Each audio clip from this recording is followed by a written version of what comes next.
পূজার্থ প্রণামতম বিশ্বরূপস্য ভার্যশ্রী পদ্মে পদ্মালয়ে শুভে সর্বত পাহি মাং দেবী মহালক্ষ্মী নমস্তুতে। অতি বৃহস্পতিবারের মতো কথা, দোল পূর্ণিমা নিশি, নির্মল আকাশ, মধুমন্তর বহিতেছে মলয় বাতাস। মলয় পর্বতে করে বসি লক্ষ্মীনারায়ণ, মনসুখে দুইজনে করে আলোপন।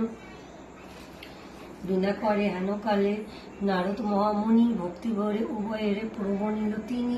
করজরে লক্ষ্মীর সমুদ্রী শিব, এক কথা কই মাগো তোমার গচর, নরলোক পানে মাগো চাও একবার। মত্তবাসী অন্নভাবে করে হাহাকার, বলো বলো মাগো কৃপা করি কি পাপের ফলে। মর্তবাসী নর নারী দুঃখে সদা জলে, শনি লক্ষ্মী নারদের বলেন তখন ধরাবাসী দুঃখ পায় পাপের কারণ। লক্ষ্মীর উপর নারী সুজি পাঠানো মর্তেতে, আমারে ভুলিছে তারা পড়িয়া মুহূর্তে।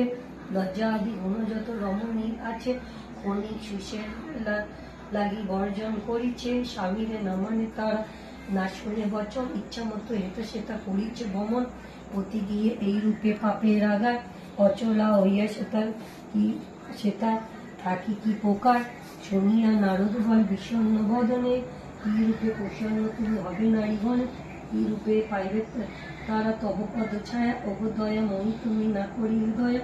নারদের বাক্যে লক্ষ্মী প্রসন্ন হইল, আশ্বাস দানিয়া তারে বিদ্যার করিল। অতঃপর লক্ষ্মী মাতা বলে নারায়ণ, মর্তের দুর্গতি প্রভু বুঝাবো কেমন।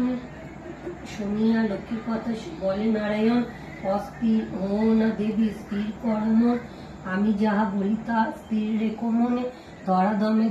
ধরাধামে যাও লক্ষ্মী ব্রত প্রচরণে।